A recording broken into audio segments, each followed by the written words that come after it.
Welcome back to the 90% podcast. Here we go, episode 9. I'm here with my man, Earl Simmons. How you doing today, Earl? I'm doing great, man. Let's get it. So, episode 9, we just got done getting our summer camps ready. So all of our summer camps are officially on the website. We're doing things a little bit different this year. We have a lot of one-day camps that are age and skill specific. So if you're in Melbourne or Brevard County, Rockledge, or Melbourne, Florida, and you want to check out our summer camps, go to fastphenom.com/camps.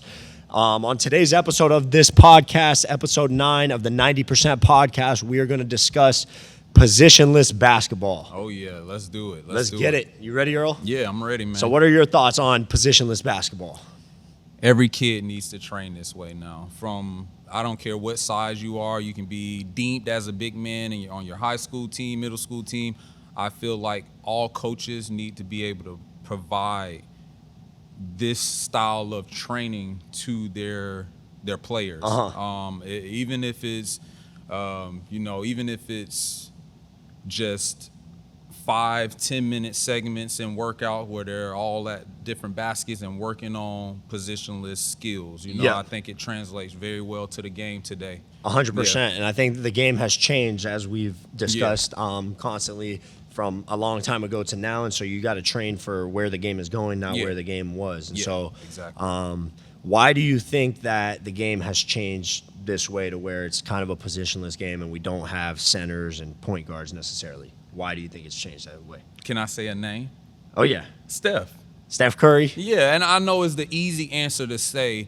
And I think a lot of coaches, I don't know the years, but maybe around that 5 to 7 year mark, the game always has some type of tweak to it. Whether, like we talked about earlier, due to maybe different rule changes, hand check rules, whatever it is the players are very, very, very smart at high levels, and they know how to manipulate the game and learn skills based off of those different technicalities from what happens with, I'm losing my train of thought right now, but but I get what you're saying. So I feel that it is very to the point to where, I'm losing my train of thought right now. You're all right. This happens. We're humans, but no, I think everybody can shoot it. Is part of it too, right? Yeah. Literally, you got these 6'7" and 7-footers that. You said Steph, right? And so that's what's kind of changed the game over the last maybe 7 years or so. Exactly. And people watch the people before them, and I think coaches and trainers realize, the only difference is that he's worked on it longer, right? Exactly. He might be 6 foot or 6'2", and he's a guard, but he's obviously worked on his shot a lot more than this 7-footer has, whereas before 7-footers were just getting put in the paint.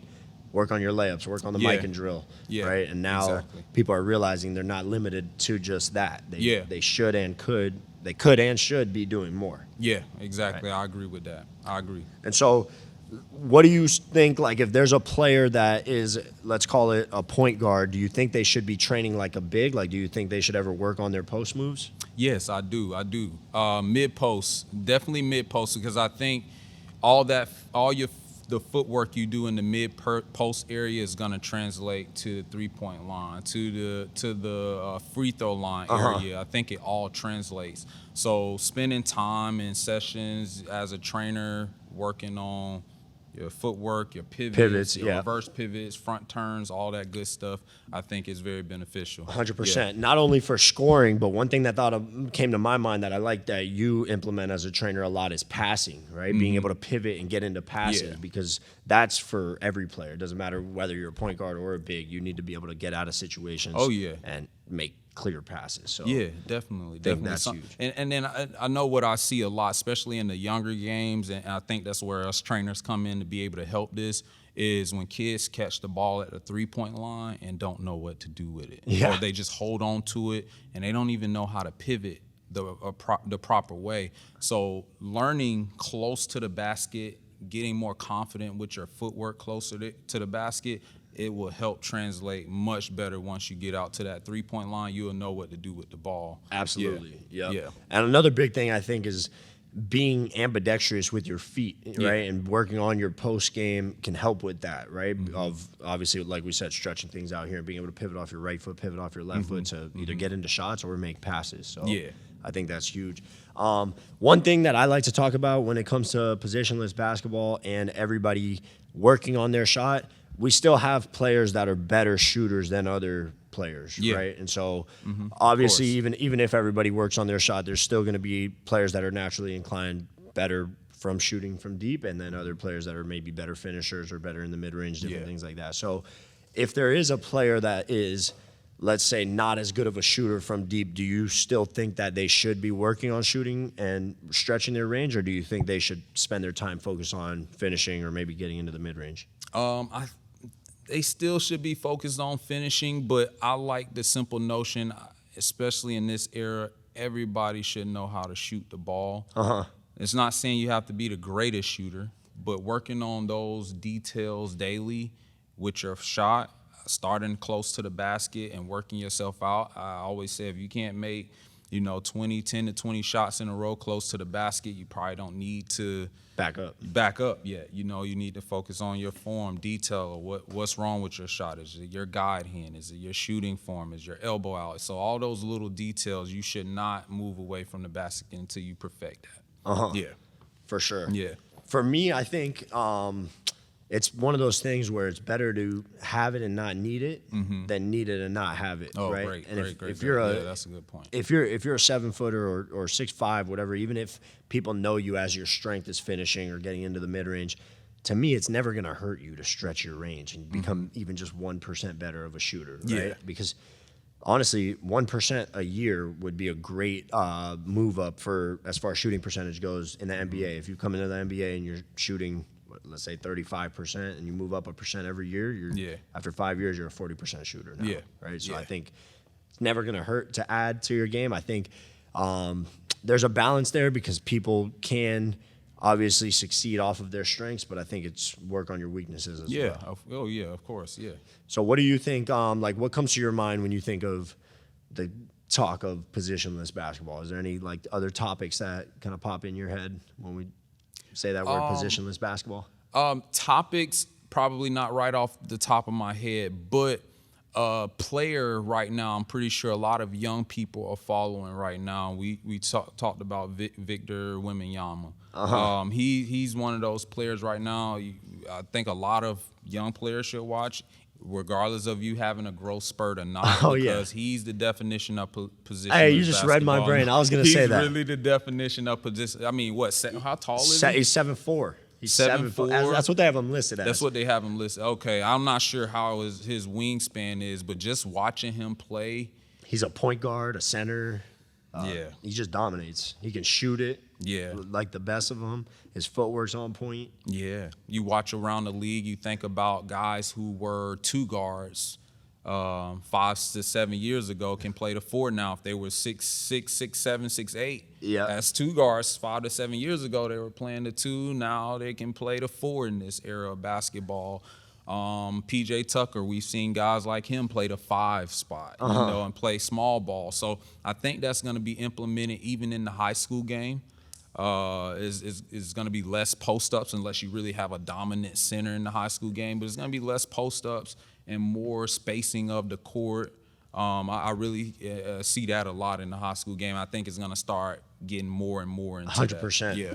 And as far as what we're talking about on the training side, I think you should definitely train as a positionless basketball player, because that'll prepare you to play any position on the court and under any system, under any coach, right? So if you, whereas if you only train for a specific role, and we're talking young, right? Once you get into that pro ranks, you kind of start to understand your role, but most of the time we're training middle school, high school players that want to get better, and the way for them to get better a lot of times is to look at what's holding them back from getting better, and a lot of times that's their skills. They're just not as skilled as they could be yet. And so what were you going to say? So a point on that, stretching is very key, because I see a lot of kids, and I've spoke with a lot of kids, I'm pretty sure you have too, but they look at Kyrie and they try to mimic his movements. But if you don't stretch like Kyrie, you won't be able to mimic those Yeah. movements. So I think stretching also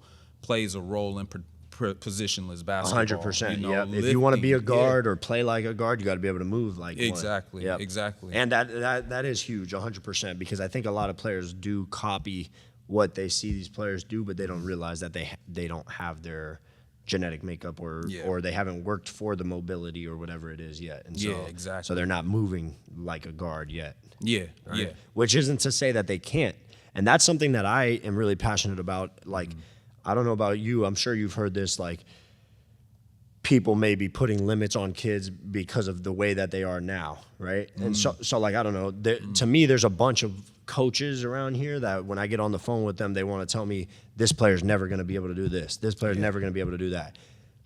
And yeah, you might be right. They might not ever be able to do that. But if we tell them they're never able to do it, they're definitely going to never be able to do it. And if we never work on it, they're never going to be able to do it. Whereas if we give them a chance and we work on it, maybe they will, maybe they won't. But at least they had a chance rather than just shutting it down, right? It down, yeah, exactly. I think it's like a baby, when a baby's walking and they fall, or crawling and they fall, or I don't know, if they're crawling and they want to get to walking and they're trying to make that transition, they fall back to crawling.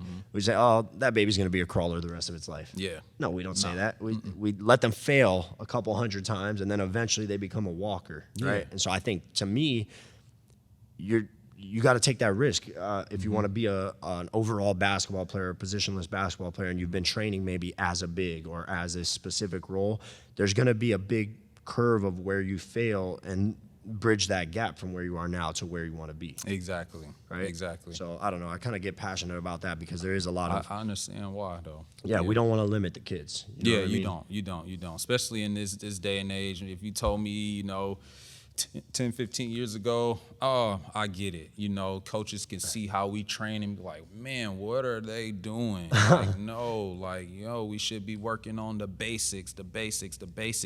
But when you understand our ideology of training, I think what you will see is the basics is in our training. It may just be wrapped up in a different way. It may make you think a little bit more. It may make you have to process information quicker. But we're still working on the basics. 100%. And what I want to say with that is sometimes players, you got to give them what they want to be able to give them what they need, if that makes sense. I don't know if have you ever heard the story about the ham and the garlic? No, how does it go? Zach, you know that one? No. The ham and the garlic how is does that one go?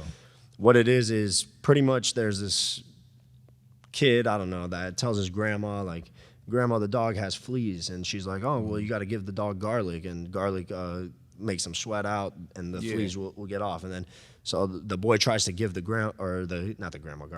dog garlic, right? And the dog doesn't want the garlic. So he goes back to the grandma and says, Grandma, the dog doesn't want the garlic. And the grandma says, did you try to give the dog just the garlic? You can't give the dog just the garlic. You got to wrap the garlic in ham, right? Oh, nice. So it's the ham and the garlic. Once you wrap the garlic in ham, you just give it to the dog. The dog's not going to know about the garlic. And it'll start sweating out and the fleas will go away. So sometimes these kids are watching Kyrie Irving. They're watching Steph Curry. They want to shoot from deep. They want to make these moves, right? Maybe they're never going to do it in the game, but you got to incorporate it sometimes into your workout. Give them what they want to be able to give them what they need, which is the basics and or whatever you want to call that stuff, right? And so I don't know. I think that's something that is cool that I see that maybe people haven't thought about it that way. But if a player is looking up to Steph Curry or they're looking up to Kyrie and they want to do that stuff, you got to kind of meet them somewhere in the middle where you're letting them know, like, hey, we're going to get to that stuff, but first we got to do this, or we're going to sprinkle this stuff in with this because I know you need this to be a successful player and to lay this foundation. Yeah, exactly. I agree with that. Wholeheartedly. Oh, yeah. I know we can get up here and we can talk positionless basketball. We can get really passionate about training and the style of training now. We see it, pretty much overall across the country, a lot of trainers and different styles of training. I think when you validate training in general, you have to be able to look at the trainers themselves. You got to know about the trainers. You got to know what they bring to the table. I think also parents being able to watch a session, even if it's one or two, watch a session, see what you are getting your kid Investing invested with. Yeah, even coaches, that coach high school ball, is we have different locations here. I would love to have a couple coaches just be able to come and watch a session just so we can all kind of get more on the same page about this positionless basketball stuff. It's not the 80s anymore. We're not just sticking them in the post and leaving them there. No offense, but we're not doing that anymore. The game has changed and grown past that. 100%. Yeah. And it's never going to take away from, if that's their strength and they can do that, giving them a move on the wing or adding a little bit more control to their ball handling and movement ability is only going to help them with that same exact skill that you want them to be good at. Right? Exactly. So exactly. I think, honestly, this was a great episode. Is there anything else you want to touch on? For me, I wanted to keep this episode short and really just kind of throw out what we did. Today was random, guys. We, as you see, I don't have the laptop. We don't really have any. I didn't have any set questions for Earl. We just wanted to hop on here and talk about positionless basketball because it's still a little bit of a debate out there of should players be training this way or this way. To me, basketball is basketball. You got to be able to pass. You got to be able to dribble. You got to be able to shoot. You got to have good footwork. You got to have good decision making. And you should train not from the standpoint of he plays that position. You should train from he's a basketball player. We're going to get him good at this, and this. We're going to figure out maybe what he needs more of, what he needs less of, but he's a basketball player. Yeah. Any final thoughts on your end before we wrap this up? No final thoughts. I guess I can leave you guys or whoever's watching today with a word is if you are in the area and you're looking for some training, please stop by. We have two locations. We have the Melbourne location. We have the location in Rockledge. I don't know if you want to give any address or anything like that. But, man, please stop by. We would love to see new faces in the gym. Even if you're curious about, hey, I want to see what kind of style of training that they do, please feel free, reach out to us on any social media platforms. We all have Instagram accounts. We all have Facebook pages. Please reach out to us, and we'll be willing to have you come in here, even if you're just watching and go on from there. Love it. Yeah. And I'll just kind of follow up or piggyback on that. What we tell players is there's no risk on your end. Like, you should get in the gym with us and try a session because the risk is really just an hour of your time. If you like what you got with us, then you obviously come back for more. If not, then at least you got outside of your comfort zone and maybe looked at basketball from a new perspective, right? Yeah, Am I exactly. You're right on point. You know what came to mind? When you play pickup basketball and you go to courts, you literally see 5 guys, 10 guys on the court playing, and you see several standing off watching, waiting their turn. But they're also watching, making sure they see a good game. They're also watching who's the good players on the team. That's all that we ask when you guys come in the gym, parents, whoever it is. Treat it like a pickup game. Come, check it out. See what you like. Yep. See if you can jump in. See if your kid can jump in and sign up. Put it that way. Absolutely. And sign them up. All right, guys, that's a wrap for episode 9 today. Follow us on the social medias, 90% Podcast, FastFenom Training, YouTube, Instagram, Facebook, all that good stuff. And we will stay tuned you guys stay tuned for these next couple episodes. We're going to keep pumping them out, and we have some special guests coming on these next couple weeks. And then I'm just excited to keep this going. Thank you guys for all the support. Peace. All right, peace.